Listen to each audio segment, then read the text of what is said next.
ठाकरे बंधूंच्या युतीसाठीच्या हालचाली सुरूच असून लवकरात लवकर बातमी देऊ असं मनसेचे नेते बाळा नांदगावकर म्हणतात। 1 ते 2 दिवसात युतीची बातमी देऊ, युतीबद्दल आणखी बैठका होणार आहेत असं म्हणत मनसे आणि शिवसेना एकत्र येतेय, त्यामुळे पुढची वाटचाल करू आम्ही निश्चितपणे असं सुद्धा नांदगावकरांनी स्पष्ट केलंय। आज आमची बैठक झाली आणि त्या बैठकीमध्ये काही गोष्टी ठरलेल्या आहेत, त्याप्रमाणे पुन्हा आम्ही आता बसणार आहोत आणि मला वाटतं की तुम्हाला बातमी लवकरात लवकर आम्ही देऊ शकतो। आम्ही वाट पाहतो आहोत आणि तुम्ही वाट पाहता, त्याच्यामुळे मी म्हणालो की आता बैठक सुरू झालेल्या आहेत, ऑलरेडी सुरू होत्या, 1-2 दिवसामध्ये नक्कीच सगळी माहिती देऊ।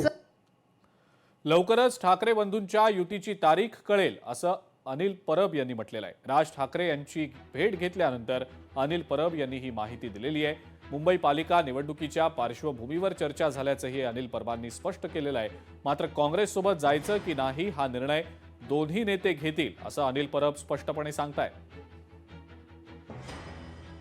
युतीची घोषणा किंवा कोणाबरोबर काय चर्चा या सगळ्याचा जोपर्यंत अंतिम निर्णय होत नाही तोपर्यंत ह्या सगळ्या गोष्टी चर्चेत जेव्हा असतात तेव्हा चर्चा सांगितली जात नाही, निर्णय सांगितले जातात। युतीचे निर्णय आहेत ते युतीचे निर्णय दोन्ही पक्षाचे नेते एकत्र घेऊन आपल्याला कळवतील। ज्या वेळेला निर्णय अंतिम होतील त्यावेळेला आपल्या समोर येऊन आम्ही कळवू। तर तिकडे सांगोल्यामध्ये ठाकरेंच्या शिवसेनेला मोठा धक्का बसण्याची शक्यता आहे, कारण विधानसभेचे त्यांचे उमेदवार दीपक साळुंखे हे भाजपच्या वाटेवर असल्याचं समजतंय। साळुंखेच्या भाजप प्रवेशानं भाजपची परिसरातली ताकद आता आणखी वाढणार असल्याचं बोललं जात आहे।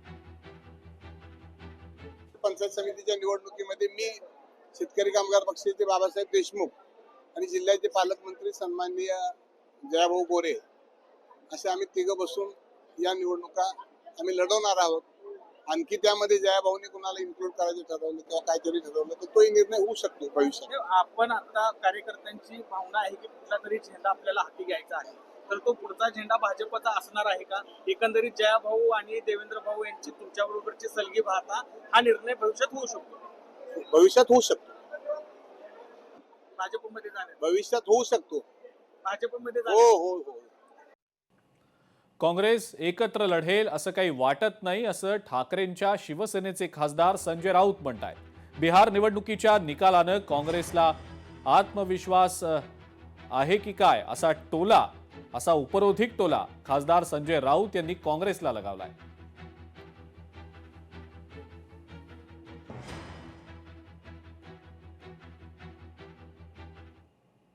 काँग्रेस या क्षणी सोबत आहे असं मला दिसत नाही।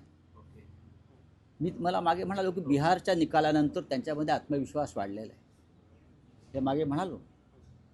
खरं म्हणजे त्याने आमच्याबरोबर मुंबईच्या या लढाईत असायला पाहिजे होतं, ही आमची भूमिका आहे। आम्ही त्यांच्या वरिष्ठांशी बोललो, पण त्यांनी ती बाब स्थानिक पातळीवर सोडलेली आहे। नेहमीप्रमाणे ही बाब त्यांनी स्थानिक पातळीवर सोडलेली आहे आणि स्थानिक पातळीवरील नेत्यांना आमचं आव्हान कायम असेल की तुम्ही वेगळी चूल मांडून भारतीय जनता पक्षाला मदत होईल अशा प्रकारच्या भूमिका कोणी ह्या मुंबईच्या लढाईमध्ये घेऊ नये। लोक हे विसरणार नाहीत। भविष्यात लोकसभा विधानसभेच्या निवडणुका येणार आहेत, हे लक्षात घ्या। त्यांना सर्वांना शुभेच्छा आहे, त्यांना वेगळं लढण्याच्या शुभेच्छा आहे, यांना एकत्र येण्याच्या शुभेच्छा आहे।